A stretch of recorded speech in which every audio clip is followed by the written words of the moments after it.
ಶ್ರೀ ಗುರು ಬಸವಲಿಂಗಾಯ ನಮಃ. ಒಂದು ಮಹಾತ್ಮ ಬಸವಣ್ಣನವರ ವಚನ.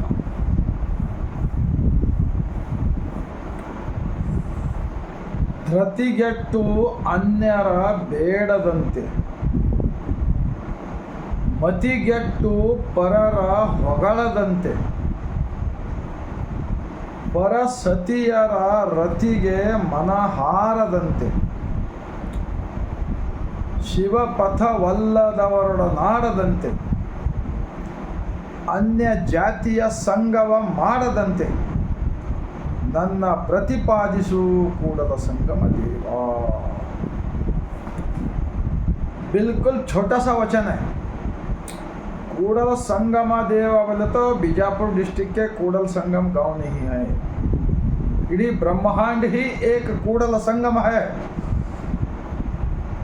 इडीी धरती के ऊपर रहने वाले इंसान, जानवर, प्राणी, पक्षी, झाड़, पौधे, नदियां, समुंदर एक ही मालिक की कंट्रोल में चल रहा है.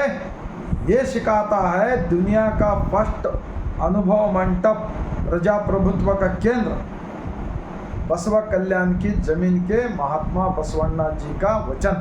12वीं शताब्दी में का जो प्रधानमंत्री थे, उन्होंने इस दुनिया को एक सच्चा अच्छा इंसान बनने का एक ज्ञान दिया है. वो ज्ञान होता है, वो ज्ञान का शक्ति होता है सबके अंदर. ये विचार 893 साल अनुभव मंडप के अंदर लिखा हुआ वचन होता है. 893 साल चले गए तो भी अभी भी सच्चाई को झूठ करना, झूठ को सच्चाई करने का एक बहुत बड़ा षड्यंत्र चल रहा है भारत देश के अंदर. तो ये जो झूठा विचार प्रचार करने वालों का पीछे मत भागो, उनका शर्मिंदा मत हो जाओ. वरना इस धरती पे जिसने हम सबको पैदा करके भेजे, धरती पे माँ की गोद में से सबको धरती का अनाज, धरती का पानी, हवा, ये सूरज का उजाला, इतना बड़ा सुंदर दुनिया को जो बारे में अनुभव मंडप के अंदर जो चर्चा होकर लिखा वचन होता है. इसीलिए झूठे लोगों का पीछे मत पड़ो, मत पड़ो, मत पड़ो, वरना आत्मा वंचक हो जाएंगे. दोबारा ये जन्म नहीं मिलने वाला है. बसवा कल्याण की जमीन ऐसा है, सारे भारत इतना ही रहे, सारी दुनिया के लोग आने वाला है. लेकिन आने से पहले बसवण्णा जी का भावचित्र, बसवण्णा जी का नाम लेकर उनका विचारों को उल्टा पलटा करने का काम बंद करना चाहिए बोलकर मैं इस वचन के आधार के ऊपर बात कर रहा हूँ. धृतिಗೆಟ್ಟು अन्यर ಬೇಡದಂತೆ, मतलब बगैर मेहनत से कौन सा भी गैर इंसान हो, देशद्रोही लोग हो, आत्मवंचक हो, उनका पीछे मत जाओ बोलता है महात्मा बसवण्णा जी. मतिಗೆಟ್ಟು ಪರರ ಹೊಗಳದಂತೆ, क्या तो एक बुरा आश के लिए जो गलत समाज के अंदर एक दूसरे के साथ नफरत फैलाने का, लड़ाने का लोगों के पीछे मत जाओ. मतिಗೆಟ್ಟು ಪರರ ಹೊಗಳದಂತೆ, उनके बारे में आजकल इलेक्शन में कोई भी जीत कराने दो, कैसे भी जीत कराने दो, किसी भी बुरे रास्ते पर जीत कराने दो, उनके पीछे भागने का. या नहीं तो धर्म के प्रचार करने वाले लोग कितना भी क्या भी पाखंडवाद फैलाओ, अंधविश्वास फैलाओ, फिर उनके से जाने का, पीछे जाने का, ऐसा मत करो बोलते हैं महात्मा बसवण्णा जी. ಮತಿಗೆಟ್ಟು ಪರರ ಹೊಗಳದಂತೆ, ಪರಸತಿಯರ ರತಿಗೆ ಮನಹಾರದಂತೆ, दूसरों के औरत, दूसरों के माँ बहन, उनके ऊपर बुरे नज़र डाल के उनका पीछे मत जाओ बोलते हैं महात्मा बसवण्णा जी, एक प्रधानमंत्री होकर. परसतियर रतिगे मनहारदंते, हमारा मन अगर चंचल मन होता है हर इंसान का, मुझे मालूम है, फिर भी अगर वैसा बुरे नज़र डालेंगे तो अपना भी घर में माँ बहन होते हैं, उनके पीछे भी जरा देखना चाहिए. अगर हम दूसरों का बुरा करने जाएंगे, हमारा एक दिन बुरा होने वाला है। ये होता है बसवा कल्याण के इतिहास। ಪರ ಸತಿಯರ ರತಿಗೆ ಮನಹಾರದಂತೆ आगे क्या बोलते शिव पथवಲ್ಲದವರೊಡನಾಡದಂತೆ। बसवण्णा जी स्थापित अनुभव मंडप के उत्पादक लोग, मेहनत करने वाले लोग, उनका इतिहास क्या दिखाता है? शिव पथवಲ್ಲದವರೊಡನಾದ आड़ದಂತೆ।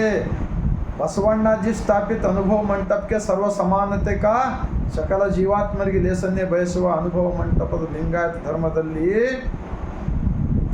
ಶಿವ ಎಂದರೆ ಪ್ರಕೃತಿ, ಶಿವ ಎಂದರೆ ಗಾಳಿ ಇದ್ದಂತೆ, ಶಿವ ಎಂದರೆ ಇಡೀ ಬ್ರಹ್ಮಾಂಡದ ತತ್ವ. ಇದನ್ನು ನಾವು ಜೀವನದಲ್ಲಿ ನಂಬಿ ಅಳವಡಿಸಿ ಆಚರಿಸಿಕೊಂಡು ಹೋಗುವ ಪ್ರಯತ್ನ ಪಡೋಣ. ಮತ್ತು ಈ ಸುಳ್ಳು ಗೊಳ್ಳು ಪೊಳ್ಳು ಹೊಳ್ಳು ವಿಚಾರಗಳ ಬೆನ್ನು ಹತ್ತುವುದನ್ನು ಬಿಟ್ಟು, ದೇವರು ನಮಗೆ 2 ಕೈಗಳನ್ನು ಕೊಟ್ಟಿದ್ದಾನಲ್ಲಪ್ಪ, 2 ಕಾಲುಗಳನ್ನು ಕೊಟ್ಟಿದ್ದಾನಲ್ಲ, 2 ಕಣ್ಣುಗಳು, 2 ಕಿವಿಗಳು, ಎಲ್ಲವನ್ನು 2 ಕೊಟ್ಟಿದ್ದಾನೆ. ಯಾಕೆಂದರೆ ನಿಮ್ಮ ಅರಿವೇ ನಿಮಗೆ ಗುರು, ನಿಮ್ಮ ದೇಹವೇ ನಿಮಗೆ ದೇವಸ್ಥಾನ, ಕಾಯಕವೇ ಕೈಲಾಸ ಎಂದು ಹೇಳಿದ ವಿಚಾರದ ಬೆನ್ನು ಹತ್ತಿ ಹೋಗಿದರೆ ನಮ್ಮೆಲ್ಲರನ್ನ ಸೃಷ್ಟಿಕರ್ತ ನಮ್ಮ ಒಳಗೆ ಇದ್ದು ನಮಗೆ ಎಲ್ಲ ರೀತಿಯಿಂದ ಕಾಪಾಡುತ್ತಾನೆ ಅಂತಕ್ಕಂಥ ವಿಶ್ವಾಸವಿಟ್ಟು ಬರೆದಿರ್ತಕ್ಕಂಥ ಈ ವಚನವಿದೆ. ಆದ್ದರಿಂದ ಆತ್ಮ ಬಲವನ್ನು ಪಡೆಯೋಣ, ಸತ್ಯದ ಬೆನ್ನನ್ನು ಹತ್ತೋಣ, ನಮ್ಮ ತಪ್ಪುಗಳನ್ನೇನಿದ್ದು ತಿದ್ದಿಕೊಳ್ಳೋಣ. ಅವುಗಳ ಸಲುವಾಗಿ ನಮಗೆ ವಚನಗಳನ್ನು ಕೊಟ್ಟಿದ್ದಾರೆ ನಮ್ಮ ಶರಣರು. ಕನ್ನಡದ ಭಾಷೆಯಲ್ಲಿ ಪ್ರತಿಯೊಬ್ಬರಿಗೂ ಅರ್ಥವಾಗುತ್ತದೆ ಎಂದು ನಂಬಿ ನಾನು ಪದೇ ಪದೇ ಪದೇ ಪದೇ, ಯಾಕೆಂದರೆ ನನ್ನ ಜೀವನದಲ್ಲಿ ಕೂಡ ನಾನು ಭಾಳ ಮೋಸ ಹೋಗಿದ್ದೇನೆ.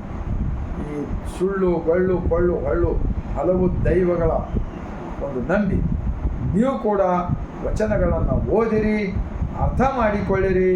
ನಿಮ್ಮ ನಿಮ್ಮ ಮನೆಗಳಲ್ಲಿ ದಿನನಿತ್ಯ ಒಂದು 5 ನಿಮಿಷ 10 ನಿಮಿಷ ವಚನಗಳ ಪ್ರಾರ್ಥನೆ ಮಾಡಿರಿ, ಧ್ಯಾನ ಮಾಡಿರಿ. ಅಂತರಂಗದ ದೇವನಿಗೆ ಧನ್ಯವಾದಗಳನ್ನು ಹೇಳುವ ಸಲುವಾಗಿ ಮಾತ್ರ ಇರುತ್ತದೆ, ಯಾವುದೇ ಬೇಡಿಕೆಗಳನ್ನು ಇಡುವುದಿಲ್ಲ. ಯಾಕೆಂದರೆ ದೇವರು ಎಲ್ಲವನ್ನು ಕೊಟ್ಟಿದ್ದಾನಲ್ಲ. ಈಗ ಭಾಳ ಜನ ನಿಮ್ದು ಏನೇ ಕಷ್ಟ ಬಂದರೆ ಅಲ್ಲಿ ಬೇಡ್ಕೊಳ್ಳಿ ಇಲ್ಲಿ ಬೇಡ್ಕೊಳ್ಳಿ ಅಂತ ಹೇಳ್ತಾ ಇದ್ರಲ್ಲ, ಇವರು ಅಲ್ಲಿಗೆ ಕಳಿಸ್ತಾರೆ. ಅವರು ಅಲ್ಲಿ ಮಷಿನ್ಗಳನ್ನಿಟ್ಟು ದುಡ್ಡು ಮಷಿನ್ದಿಂದ ಎಣಿಸ್ತಾ ಇದ್ದಾರೆ. ನಾವು ಭಿಕ್ಷುಕರಾಗ್ತಾ ಇದ್ದೀವಿ, ಅವರು ಶ್ರೀಮಂತರಾಗ್ತಾ ಇದ್ದಾರೆ.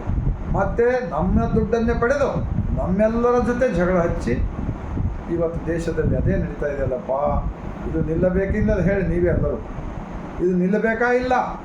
ಬಸವ ಕಲ್ಯಾಣದ ಶರಣರ ತತ್ವವನ್ನು ರಕ್ಷಣೆ ಮಾಡಿದರೆ ಮಾತ್ರ ಈ ಭೂಮಿಯ ಮೇಲೆ ಸರ್ವರ ಕಲ್ಯಾಣವಾಗಲಿದೆ. ಇದನ್ನು ಗ್ಯಾರಂಟಿಯೊಂದಿಗೆ ಹೇಳುತ್ತಿದ್ದೇನೆ ಎಂದು ಹೇಳುತ್ತಾ, ಇದು ನನ್ನ ಭಾವನೆಗಳಲ್ಲ, ಈ ವಚನಗಳಲ್ಲಿ ಬರೆದಿರ್ತಕ್ಕಂಥ ವಿಚಾರಗಳನ್ನು ನಮ್ಮ ಮನದಲ್ಲಿ ಬಂದಾಗ ಆ ಶರಣರು ನಮ್ಮ ಈ ಶರೀರ ನಿಮಿತ್ತ ಮಾತ್ರ, ಆದರೆ ಆ ಸತ್ಯ ಶರಣರು ಈ ವಚನಗಳಲ್ಲಿ ಜೀವಂತವಾಗಿದ್ದಾರೆ ಅಂತ ಹೇಳಿ ನಾನು ನಂಬಿದ್ದೇನೆ. ಆ ಕಾರಣಕ್ಕಾಗಿ ಆ ಶರಣರೇ ನನ್ನ ಈ ಶರೀರದ ಮುಖಾಂತರ ನನಗೆ ಸತ್ಯವನ್ನು ತಿಳಿದಿದ್ದು ಸಮಾಜಕ್ಕೆ ತಿಳಿಸು ಎಂದು ಬಸವಣ್ಣನವರು ಶರಣರು ಹೇಳಿದ್ದಾರೆ. ಆ ಕಾರಣಕ್ಕಾಗಿ ನಾನು ವಚನಗಳ ವಿಡಿಯೋ ಮಾಡುತ್ತಾ ಇರುತ್ತೇನೆ. ತಮ್ಮ ಹೃದಯಕ್ಕೆ ತಟ್ಟಿದೆ ಆದರೆ 150 ಕೋಟಿ ಭಾರತೀಯರಿಗೆ ಈ ವಚನದ ವಿಡಿಯೋ ತಲುಪಿಸುವ ಕಾರ್ಯ ಮಾಡಿರಿ ಎಂದು ನಾನು ಕೈ ಜೋಡಿಸಿ ವಿನಂತಿ ಮಾಡಿಕೊಳ್ಳುತ್ತಾ, ಕೆಟ್ಟ ದುರಾಶೆಗಳನ್ನು ಬಿಟ್ಟು ಬಸವ ಕಲ್ಯಾಣದಲ್ಲಿ ಬರ್ತಕ್ಕಂಥವ್ರ ಪಾದ ನಿಮ್ಮ ಕಾಲುಗಳನ್ನು ಹಾಕಿರಿ. ನಿಮ್ಮ ಮನಸ್ಸಿನಲ್ಲಿ ಕೆಟ್ಟದನ್ನು ಇಟ್ಕೊಂಡು ಬಸವಣ್ಣನ ನಾಡಿಗೆ ಬರಬಾರದು ಎಂದು ಕೈ ಜೋಡಿಸಿ ವಿನಂತಿ ಮಾಡಿಕೊಳ್ಳುತ್ತಾ, ಮತ್ತೊಮ್ಮೆ ಸರ್ವರಿಗೂ ಕೋಟಿ ಕೋಟಿ ಶರಣು.